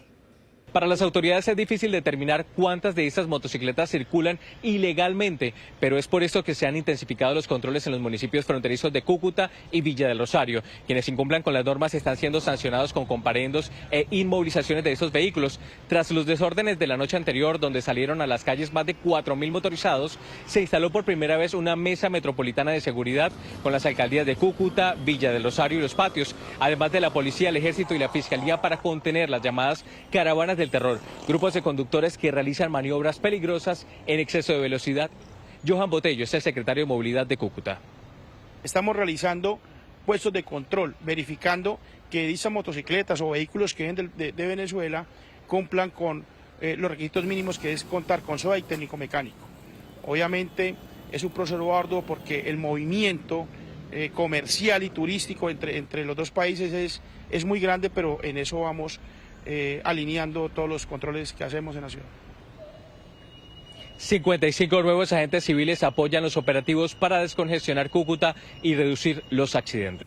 2:33 p.m. Cuando hay crisis emocionales o de pareja, no siempre se deben a causas psicológicas. En algunos casos, un desequilibrio hormonal puede afectar la manera como nos sentimos, reaccionamos o incluso cómo amamos. ¿Ha sentido apatía, irritabilidad, cansancio y hasta rechazo hacia su pareja? El ambiente del hogar es complejo y quieres como no estar ahí. Claro, quiere uno estar en su habitación solo, ojalá sin ruido. Obvio uno no quiere compartir con esa persona en ese momento, pero no porque tenga algo en contra de esa persona, sino porque es el cuerpo. Pues ganas como desconectarme del mundo y no verlo a él, ni a los hijos, ni a la mamá, ni a nadie. Muchas personas creen que están atravesando una crisis emocional o de pareja, pero en realidad su cuerpo podría estar sufriendo un desequilibrio hormonal. Los desequilibrios hormonales son frecuentes. En las mujeres es frecuente que hablemos de la menopausia, cuando disminuyen los estrógenos, y también hablamos de la andropausia en los hombres. Pero hay otras hormonas, aparte de los estrógenos y la testosterona, que también afectan nuestro estado de bienestar y nuestra calidad de vida, e indirectamente también afectan nuestra vida de pareja y nuestra vida reproductiva. El estrés crónico también juega un papel importante, ya que el exceso de cortisol, la hormona del estrés, mantiene al organismo en alerta permanente, impidiendo sentir placer o empatía por el otro. Eso es lo más importante, detectar cuando algo en mí cambia o cuando algo en mi pareja cambia.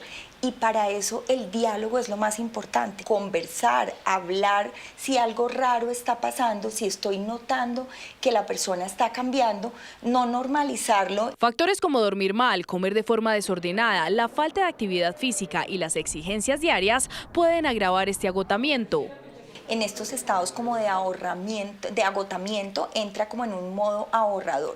Entonces, en general se vuelve un poco más apático, más aislado, pierde un poquito como esa relación con el entorno, empieza como a ahorrar en general energía, incluso ahorrada en el proceso mental. Un problema que debe ser diagnosticado. En ocasiones no se trata de falta de amor, sino de una alteración que puede corregirse con tratamientos y cambios en el estilo de vida. Pero para eso debemos conocer las señales. Cambios en el sueño, fatigabilidad, cambios en la fuerza muscular, cambios ya físicos en el peso, en la tensión arterial, en el vello en el cuerpo, por ejemplo, también en la piel, en el ciclo menstrual en las mujeres, en el deseo sexual como tal. Reconocerlo a tiempo no solo mejora la salud, también puede salvar vínculos, emociones y calidad de vida.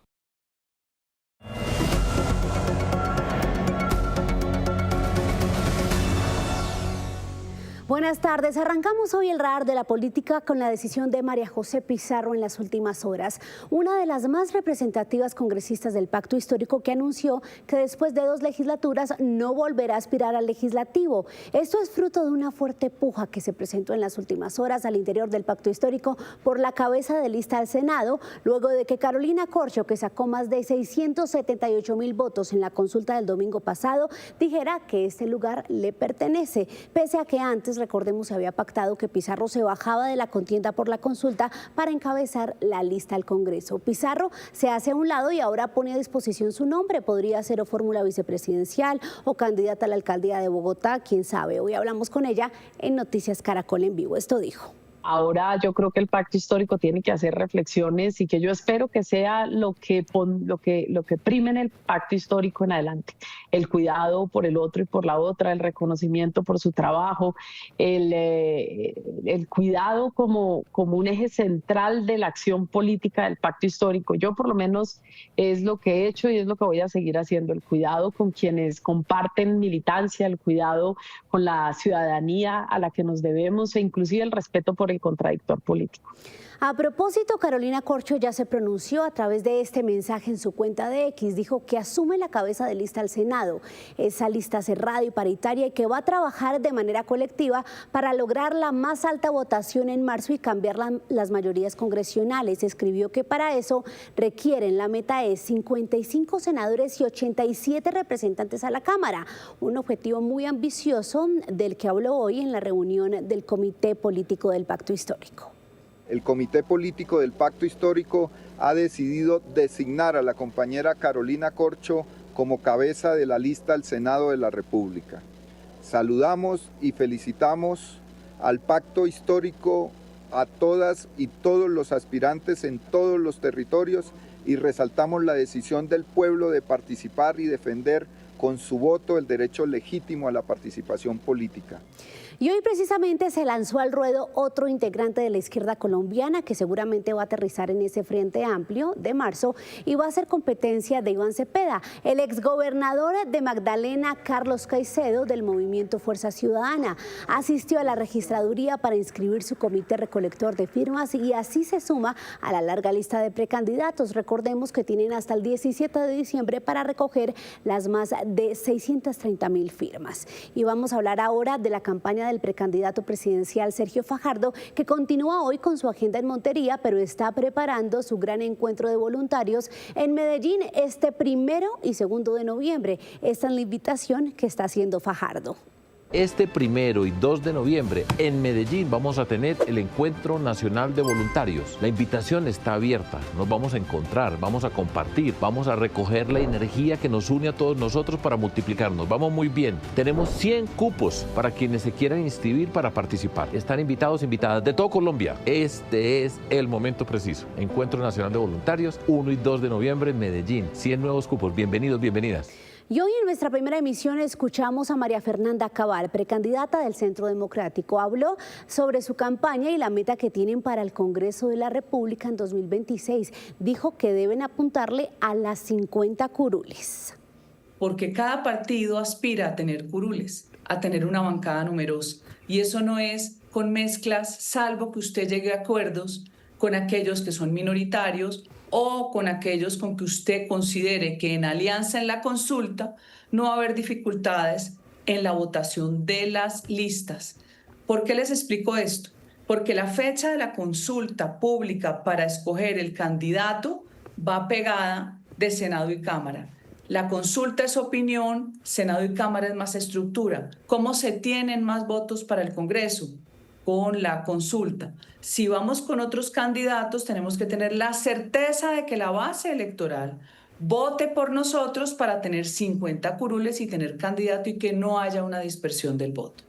Y voy a cerrar con la respuesta que dio hoy la gobernadora del Valle, Dilian Francisca Toro, al presidente Gustavo Petro, que cuestionó la decisión del partido de la U de sancionar al actual presidente de la Cámara, Julián López, con 3 meses sin voz ni voto por promover la creación de la nueva U. Esto dijo la gobernadora. Estoy trabajando así como la Constitución me lo ordena. Eso es lo que estoy haciendo. Entonces, esos señalamientos que hace el presidente, pues hay que decirle, y se lo dije en un trino, tiene que estar más tranquilo, tiene que estar más sosegado, tiene que estar más sereno. Los departamentos y el país lo necesita sereno, gobernando. Y por eso le dije, es mejor que trabajemos juntos, que hagamos los proyectos que necesita el Valle del Cauca.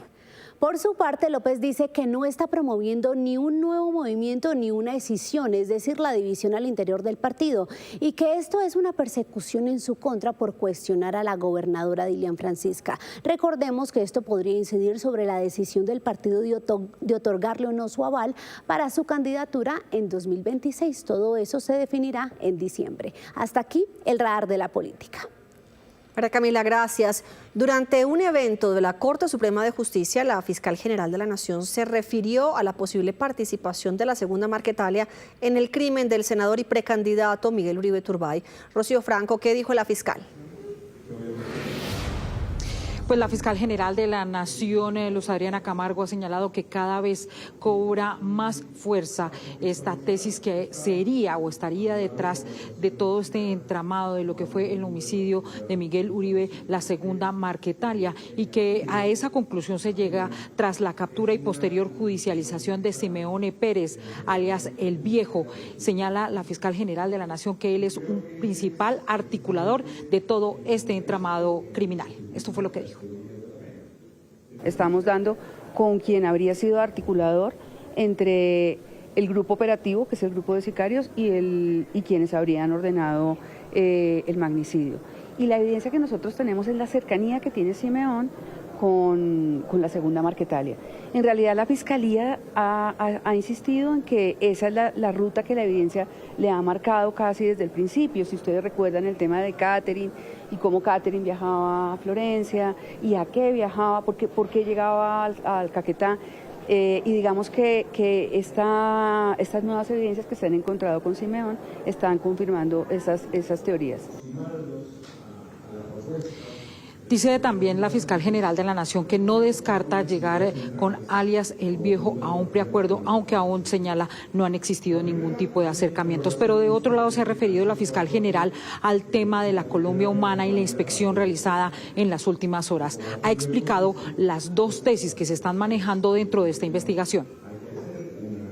Lo que sé es que la diligencia hace parte del programa metodológico que se desarrolla en la Dirección Especializada contra la Corrupción, que tiene que ver con las irregularidades que han sido denunciadas y que se conocen públicamente en la campaña de la Colombia Humana. Básicamente con 2 líneas investigativas, una que tiene que ver con la superación de topes electorales, que bueno, es un tema muy conocido, y que tendría que ver con la diligencia, y la otra que tiene que ver con si hubo o no dinero de origen ilícito, que tiene que ver un poco también con el señor, lo que tiene que ver con el señor Ricardo Roa desde otra perspectiva del desvío de algunos recursos. Ha señalado la fiscal que también están indagando sobre la lista de 17 personas que la Corte Suprema de Justicia les pidió investigar. 2:54 p.m, ya completan 8 horas las protestas de los motociclistas en Bogotá, esto por cuenta del decreto que restringe este fin de semana su circulación después de las 8 de la noche y también restringe el acompañamiento del parrillero. César Chaparro está ahí en el puesto de mando unificado de la policía. César, ¿cuál es la situación a esta hora? Así es, buenas tardes. A esta hora se reporta la captura de 4 personas, al parecer motociclistas, que agredieron a la autoridad, a los policías que intentaron despejar la vía que ellos estaban bloqueando. Agredieron no solamente a los policías, sino atacaron a las patrullas, a las motos que estaban allí. Quiero contarles dónde fue, justamente aquí, en la carrera 30 con calle 46, donde a esta hora pues se presenta un trancón, pero hay una movilidad lenta de este carril. Aquí en esta zona fue donde fueron capturadas estas personas que bloquearon por varios minutos. La policía tuvo que intervenir y allí fue donde se presentó la agresión.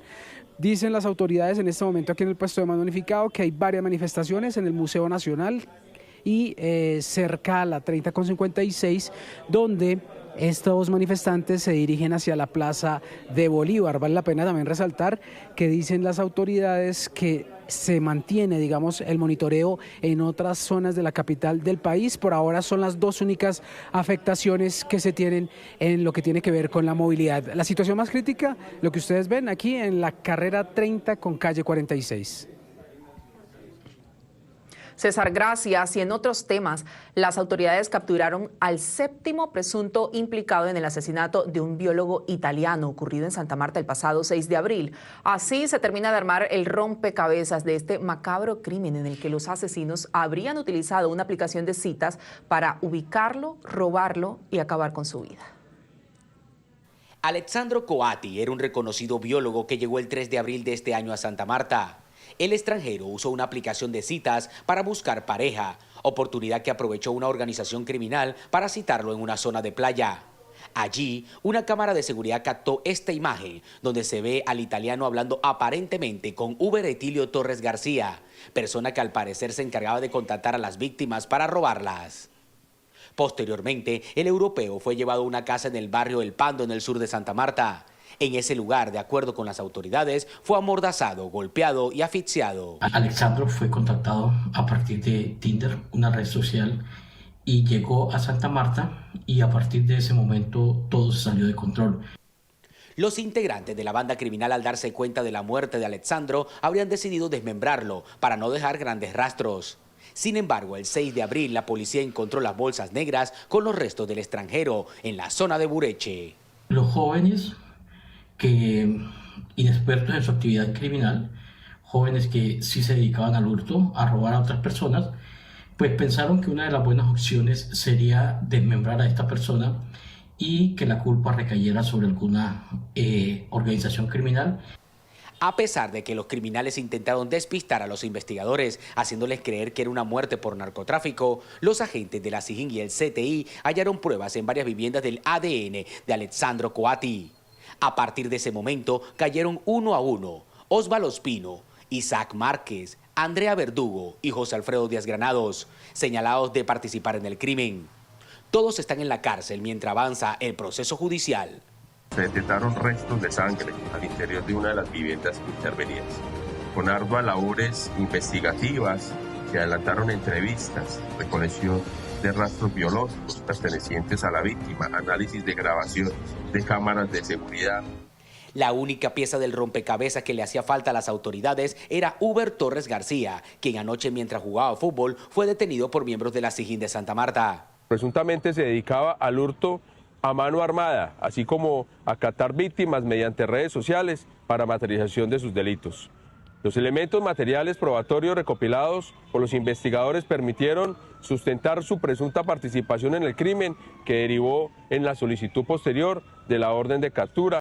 En total son 7 los detenidos por estos hechos, quienes deberán enfrentar cargos por homicidio agravado, concierto para delinquir, hurto agravado y ocultamiento de material probatorio. 2 de la tarde, 58 minutos, y mucha atención que a esta hora se presentan disturbios en la Universidad de Antioquia. Alfonso Cárcamo, ¿qué detalles tiene? ¿Qué está pasando? Tatiana, muy buenas tardes para usted y para todos nuestros televidentes. La situación en el centro de la capital antioqueña sigue muy tensa a esta hora. A eso de las 12 del mediodía, la Secretaría de Movilidad informaba que estaría cerrada la calle Barranquilla a la altura de la UDA en ambos sentidos y recomendaban a las personas tomar otras opciones para movilizarse en ese sector de la capital antioqueña. A esta hora, cuando son las 2:59 de la tarde, nos informan desde la Secretaría de Seguridad de Medellín que la situación continúa igual, por enfrentamientos entre encapuchados y miembros de UNDEMO en esa zona de la ciudad. Lo que nos dicen es que iban infiltrados en medio de la marcha pacífica de los profesores, que terminó con calma, y una vez terminó se trasladaron hasta la Universidad de Antioquia y empezaron allí los disturbios. Es una noticia en desarrollo y seguiremos muy atentos a lo que pasa en esta zona de Medellín. Muy bien, Alfonso, muchísimas gracias. 2 de la tarde, 59 minutos. Y en Cali hoy se está llevando a cabo un encuentro nacional de gobernadores y alcaldes con el propósito de fortalecer la articulación institucional en materia de seguridad y de gobernanza. Entre los principales retos está la lucha contra el narcotráfico y los grupos armados que se han fortalecido en los últimos años.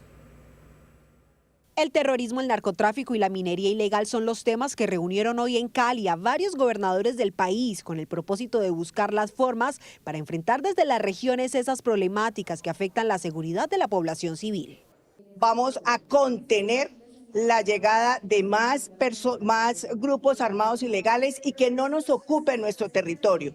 Eso es algo muy importante. La segunda cosa que tengo que decir es que a pesar de todo, a pesar de que nos han dejado solos desde el gobierno nacional, nosotros estamos en nuestras regiones poniendo la cara, poniendo el pecho. Gobernadores de todas las regiones del país, como el Atlántico, Sucre, Caquetá, Nariño, Risaralda y entre otros, participaron del encuentro e hicieron un llamado al gobierno nacional en miras a las próximas elecciones. Entendiendo que si no hay seguridad, no hay libertades. Si no hay seguridad, la economía no crece. Sobre todo en una coyuntura actual donde se avecinan elecciones en el territorio nacional. Pero vamos a poner de presente también hechos graves que están sucediendo, como el ocurrido el pasado domingo, en el cual en algunos municipios de este país se alteró de manera arbitraria y violando la ley el horario que estaba establecido para llevar a cabo las elecciones. El departamento del Cauca es uno de los más afectados por los grupos armados. El ataque más reciente dejó a un soldado asesinado y 8 heridos en el Patía. Esto significa que se deben redoblar los esfuerzos de las diferentes entidades, pues sobre todo el Ministerio de Defensa, para un control sobre la vía panamericana. En las próximas horas se espera la llegada del ministro de Defensa, Pedro Sánchez, con el que esperan los mandatarios definir líneas de acción ante las problemáticas. Y desde el corazón del Pacífico, una nueva generación levanta su voz por el planeta. En Tumaco, decenas de niños transforman los residuos con el sueño de ver su tierra limpia, viva y orgullosa de su belleza natural. Soy Lizeth Pardo. Yo, Yancel, y esta es nuestra historia.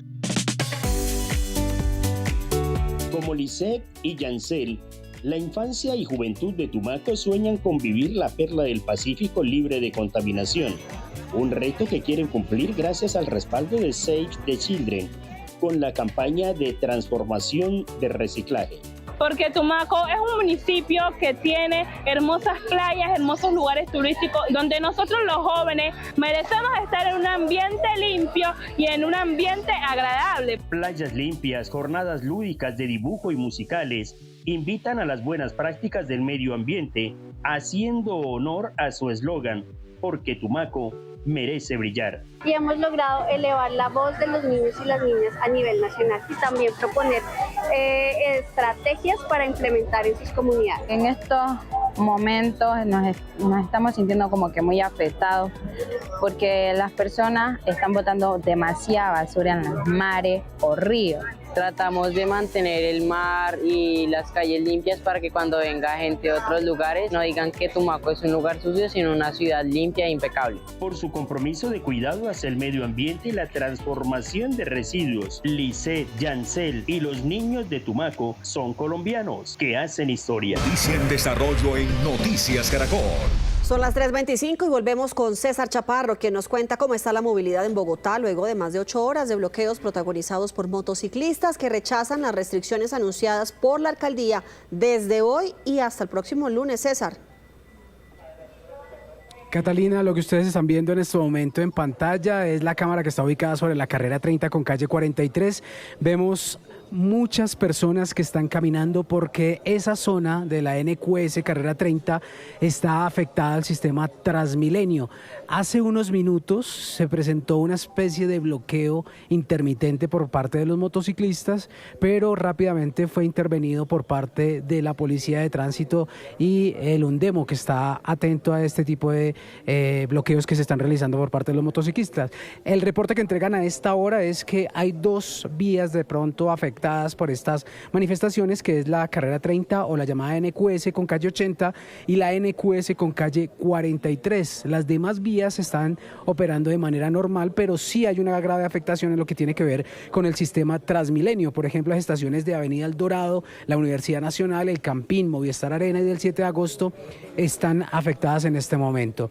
También operan ya de nuevo la estación Ricaurte, Palaquemao y CAD. Gracias, Pablo. Ya nos encontramos, así terminamos las noticias, pero nos vemos a las 7 de la noche con una nueva edición informativa. Si quieren seguir los hechos del día, ya saben que se pueden conectar con Pablo a partir de este momento en nuestra señal digital de Noticias Caracol, en nuestras plataformas digitales. Y aquí en el canal Caracol ya viene Tormenta de Pasiones, Somos Noticias, Caracol primero la gente, que tengan una feliz tarde. Chao.